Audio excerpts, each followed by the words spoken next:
Hi, I'm Phil. I'm married to Tara, who's the director of Paddleboard Maidenhead. Um, Tara's a yoga instructor and loves stretching. I hate stretching, I don't do it. I'm as flexible as a pane of glass.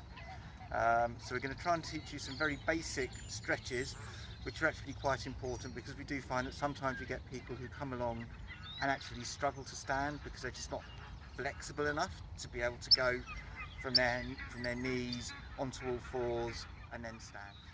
So let's begin. So the first thing we want to be able to do is to stretch the side muscles. So we're going to take our paddle at shoulder distance apart, and we're just going to do a few little stretches. Let your hips go. So you can follow along with a broomstick, you don't need a paddle. You can follow along with anything above your head. Okay. Good. The next thing we want to do is just twist. Look behind you. Twist. Your feet can come off the floor. Good. And now just reach out. Bend your knees, and just reach out. There we go. And then come back. This time I'm going to reach out with the squat. This is really important in paddleboarding, but really important in life actually, because you need to be able to, when the board gets rocky, we'll say squat, and that stops you from falling in. So you're up here, you're paddleboarding, and you think, oh, I'm feeling wobbly, you just go into the squat. So there's the squat. Or you go onto your knees like that, which works just as well to stop you falling. So anyway, the squat. So whether you want to fall in or, good. Now we're going to go a little bit wider between the shoulders. So we do these before we get on the water. Now, what we can do, it's called the cow, is that we just hold on and do a little up and down. There we go. With the face, of course. Good. And then we swap and we go to the other side. So we take this is the one in yoga. Like you say, it's a little bit easier. And you just take it up and down. Now take it behind you. And then you're going to go forward, bend, and just have the arms head down. Remember to bend the knees. If you've got a disc problem, or if there's any reason why you shouldn't be bending forward, please see and consult your doctor first. Okay, bend down and get an appointment.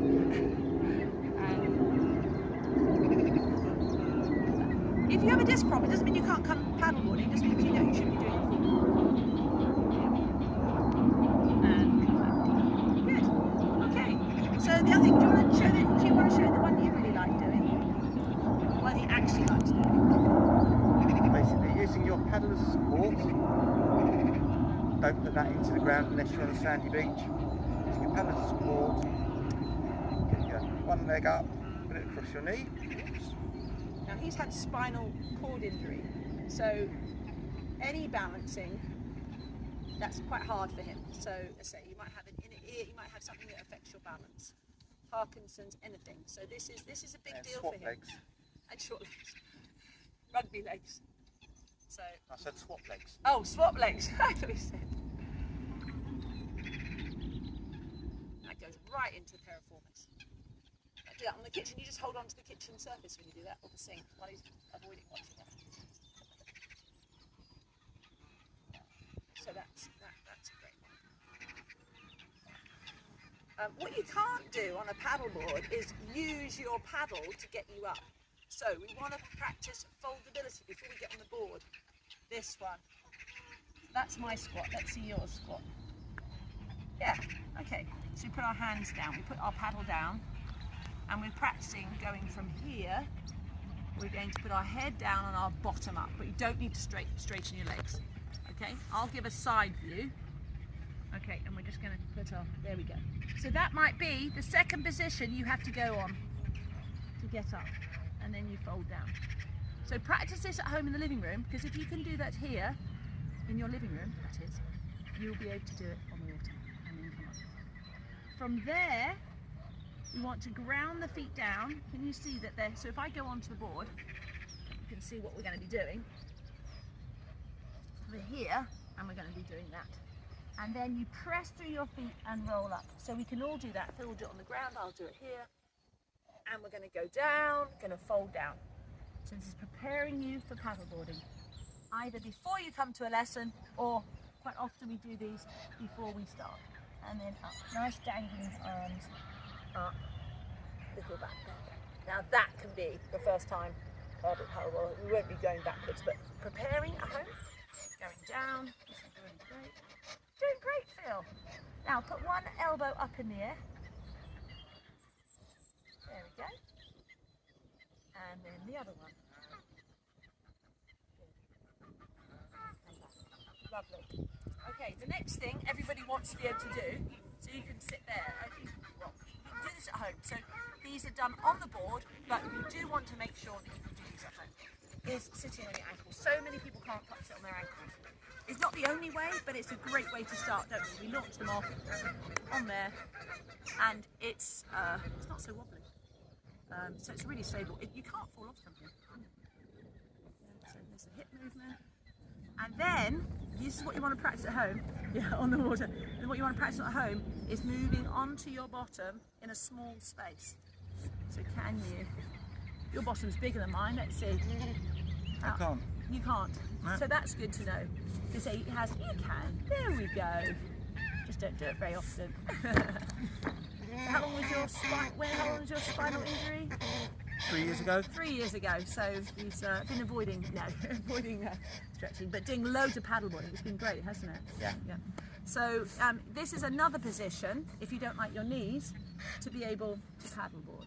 So not that we're going to paddle right now, but this is where you can start off if you're not happy on your knees. So at home, you can put the sofa behind you and you can sit like this and practice sitting like this. What will happen is it'll get uncomfortable quickly. So then you want to move in there. So these are 2 moves you can practice at home. Okay, so we're doing this in the kitchen for you. There, from there. There we go. You see, you've got to practice in a small space, so a little mat or something. So great fun practicing those, getting ready. So the next part, to practice at home before you come for your lesson, unless you already do yoga, Pilates or anything like that, is practicing being on all fours. So on the water, you can rock the board. Yeah, so this is cat position. Okay, hands are flat. Your belly button will be over the handle, but at home you don't have to worry about that. And one of the things we get you to do is just arching. Now you've got a buoyancy aid on, sit back a little bit, doesn't help with flexibility. And then you stretch one leg out.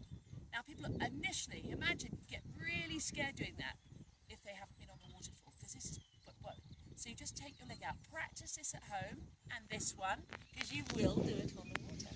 So in the water.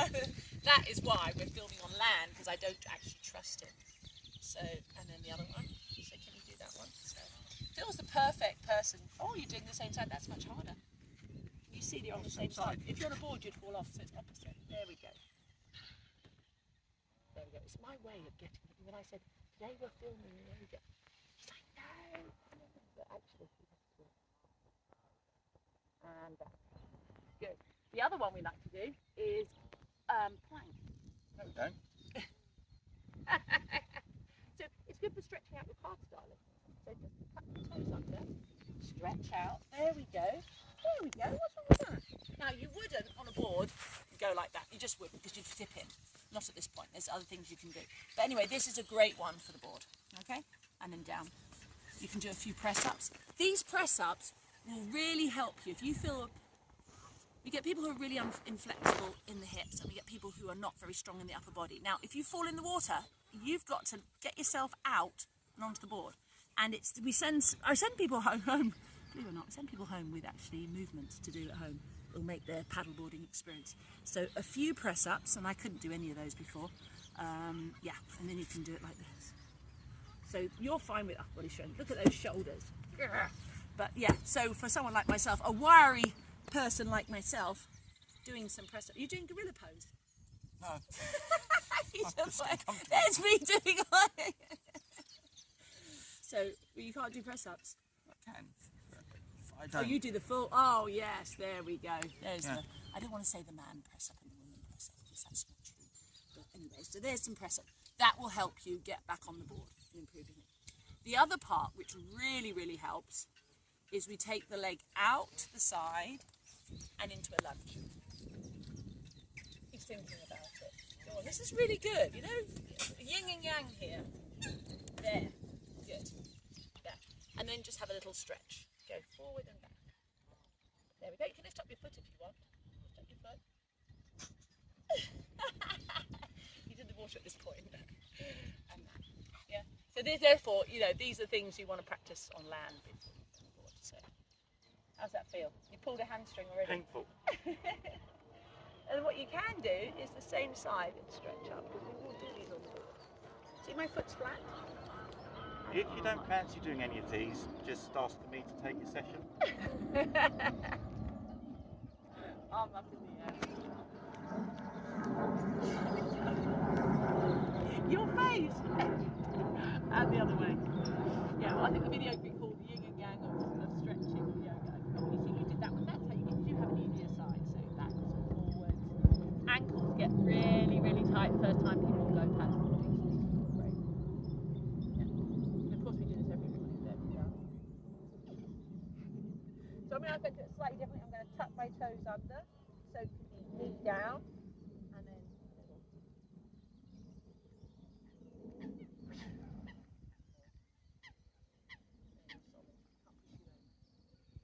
So these are really, really good. Okay. Then, so on the board, we would ask you, there's a couple of ways of getting up. Do you want to show them your way of getting up? So, yeah, so explain where you're going to get up. Because you want to practice, put your phone on, in the living room, put your phone on the floor and you want it, that wants to be your aim. So imagine that's your phone. Yeah. So basically, when you do stand up, you want your feet equidistant, either side of the strap. Okay. So what I find a nice easy way to stand up when you are a bit wobbly is go into that sort of semi press up position, bring your feet forward, and then just slowly stand. And that works for me. Yeah.